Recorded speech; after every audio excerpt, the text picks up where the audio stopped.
നമസ്കാരം, മാസ്റ്ററിംഗ് എഡ്യൂടെക്കിലേക്ക് എല്ലാവർക്കും സ്വാഗതം. അപ്പോൾ നമ്മൾ ഇന്ന് പഠിക്കാൻ പോകുന്നത് പാരഗ്രാഫ് ഫോർമാറ്റിങ്ങിനെ പറ്റിയിട്ടാണ്. അപ്പോൾ നമ്മുടെ വേർഡിനകത്തുള്ള ഓരോ പാരഗ്രാഫിനും ഒരു ഹൊറിസോണ്ടൽ അലൈൻമെന്റ് ഉണ്ട്. അലൈൻമെന്റ് എന്ന് പറഞ്ഞാൽ അത് ഏത് സൈഡിൽ എങ്ങനെ അലൈൻ ചെയ്തിരിക്കണം, എങ്ങനെ ഒക്കുപ്പൈ ചെയ്തിരിക്കണം, അതായത് എത്ര ലൈനാണ് ഈ നമ്മുടെ ലെഫ്റ്റ് മാർജിനും റൈറ്റ് മാർജിനും ഇടയിൽ എങ്ങനെയാണ് ലൈൻസ് വരേണ്ടത് എന്നതിനെ പറ്റിയിട്ടാണ് അലൈൻമെന്റിൽ പറയുന്നത്.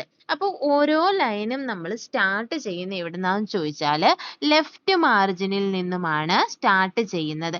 അപ്പോൾ ഒരു പാരഗ്രാഫിന്റെ ഡീഫോൾട്ട് അലൈൻമെന്റ് ഏതാണെന്ന് ചോദിച്ചാൽ ലെഫ്റ്റ് അലൈൻമെന്റ് ആണ്. അലൈൻമെന്റ് മെയിൻ ആയിട്ടും 4 ടൈപ്പ് ആണുള്ളത്: left alignment, right alignment, centre alignment and justified. അപ്പോൾ ഡീഫോൾട്ട് ആയിട്ടുള്ളത് നമ്മൾ ലെഫ്റ്റ് അലൈൻമെന്റ് ആണെന്ന് പറഞ്ഞു.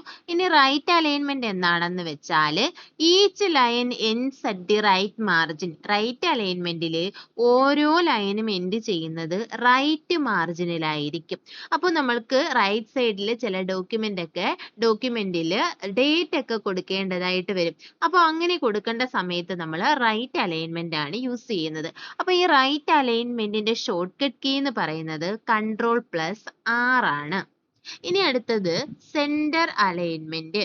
സെന്റർ അലൈൻമെന്റ് എന്ന് പറഞ്ഞാൽ each line is centred evenly between the margins.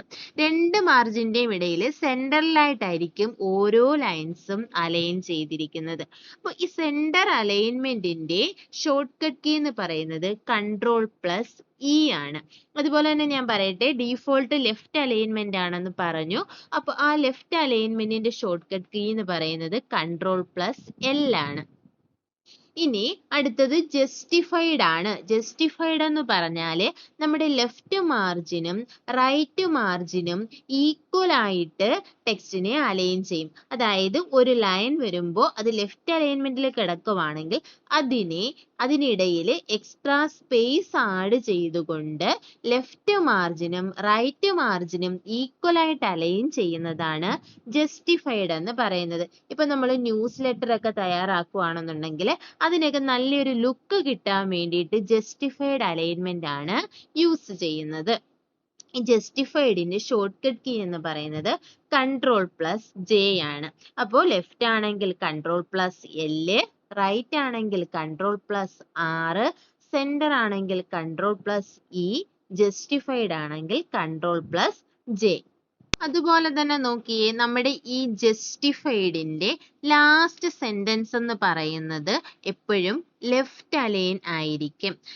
ഇപ്പൊ നമ്മൾ ഈ മുകളിലുള്ള ആ ഒരു ടെക്സ്റ്റ് തന്നെ നിങ്ങൾ നോക്കി, ആ ടെക്സ്റ്റിൽ ഓരോ പാരഗ്രാഫും എഴുതിയിരിക്കുന്നത് എങ്ങനെയാണ്?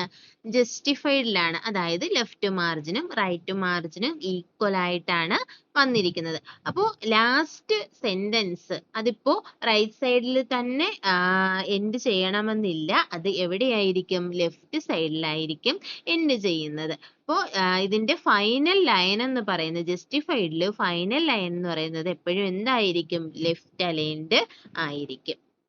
ഇനി നമുക്ക് പാരഗ്രാഫിൽ പറയാനുള്ളത് ഇൻഡന്റേഷനെ പറ്റിയിട്ടാണ്. അപ്പൊ കഴിഞ്ഞ ക്ലാസ്സിൽ പ്രീവിയസ് ക്വസ്റ്റ്യൻസ് ഡിസ്കസ് ചെയ്ത സമയത്ത് ഇൻഡന്റേഷനെ പറ്റി പറഞ്ഞിട്ടുണ്ടെന്നാണ് എൻ്റെ ഓർമ്മ. അപ്പൊ ഇൻഡന്റേഷൻ എന്ന് പറയുന്നത് ഫസ്റ്റ് ലൈൻ ഇൻഡന്റ് ഉണ്ട്, ഹാങ്ങിങ് ഇൻഡന്റ് ഉണ്ട്, ലെഫ്റ്റ് ഇൻഡന്റ് ഉണ്ട്, റൈറ്റ് ഇൻഡന്റ് ഉണ്ട്.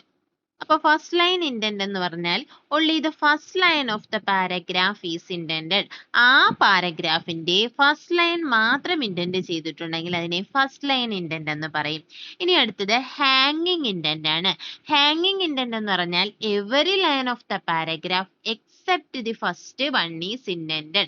അതിൽ എന്താണ്? ആ ഫസ്റ്റ് ലൈൻ ഒഴിച്ചിട്ട് ആ പാരഗ്രാഫിന്റെ ബാക്കി വരുന്ന എല്ലാ ലൈൻസും ഇൻഡന്റ് ചെയ്തിട്ടുണ്ടെങ്കിൽ അതാണ് ഹാങ്ങിങ് ഇൻഡന്റ്.